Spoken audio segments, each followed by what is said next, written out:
Or other out there. Thank you, Joe. No problem. Something or other out there. We'll try our guest. You know.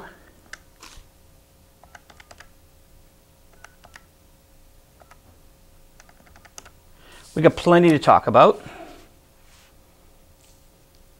Welcome to Visual Radio. Today is the 22nd of September, 2011. And we've been rocking. And I guess maybe this guest will be on in another week, but not next week.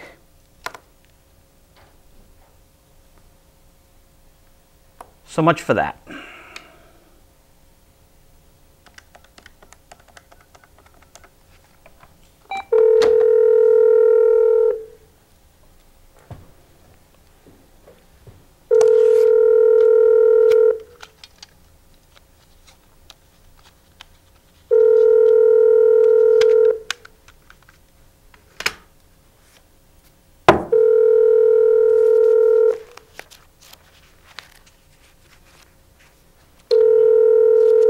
You know, the tough thing is, I left my cell phone, so all my magic numbers, I got to remember them by heart. Good afternoon. You're on the air live. Oh, I am. Do you have time? I thought I felt something. Of course I have time. Time in a bottle? If I could take time out of the bottle and turn it into something better, I would do it. You know, Jim Croce didn't write that song. A lot of people don't realize it. I don't realize it. He did not. So we should also remember that some people assumed that Elvis wrote his songs. He only wrote a couple songs. Bette Midler has only written one. It was a great song called You're Moving Out. Don't miss it. It's on Bette Midler Live.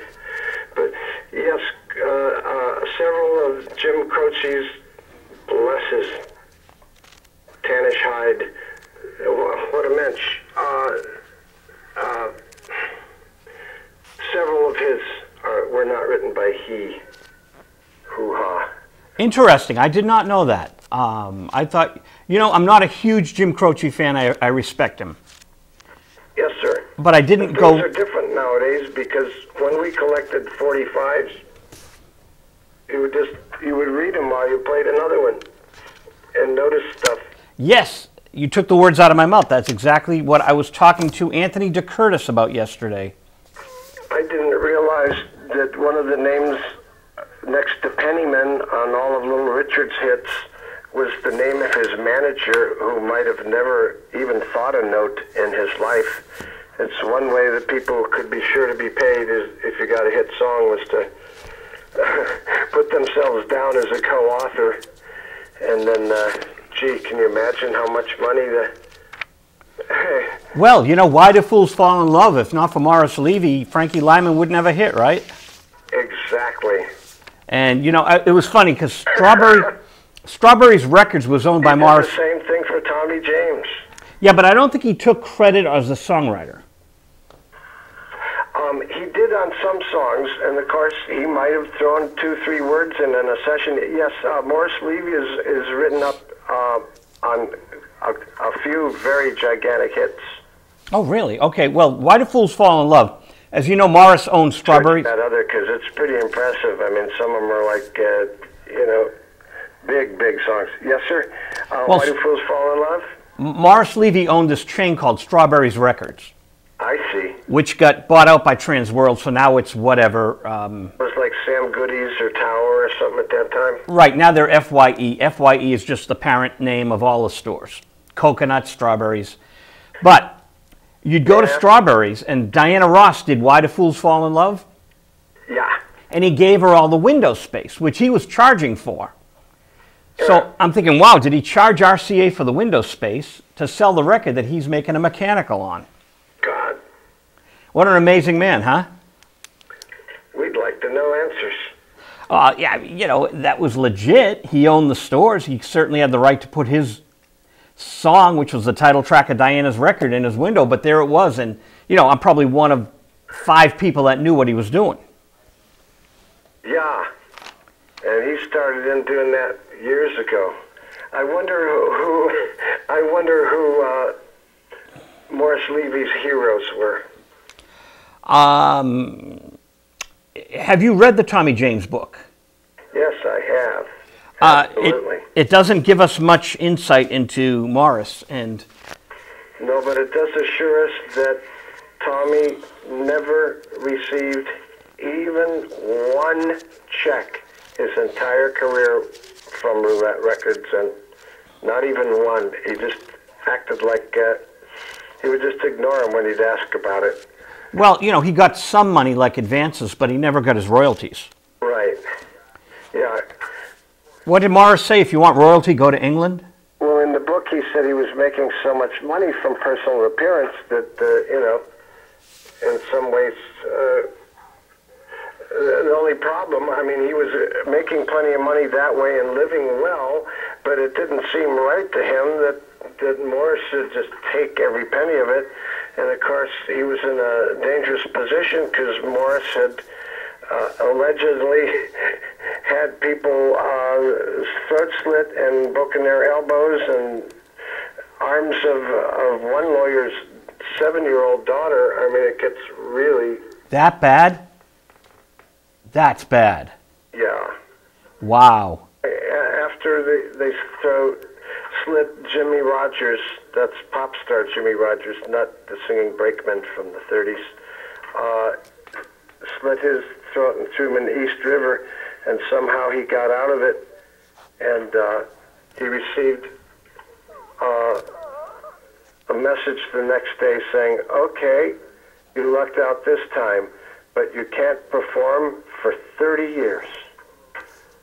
And at the end of 30 years, they called and said, okay, and the poor guy was scarred badly through that murder attempt, and his first major gig in 30 years was for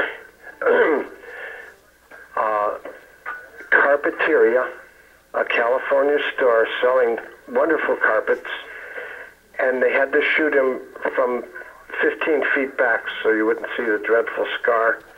And you want to hear the logo for Carpeteria? This is true, guys. This is so true. Uh-oh, Carpeteria.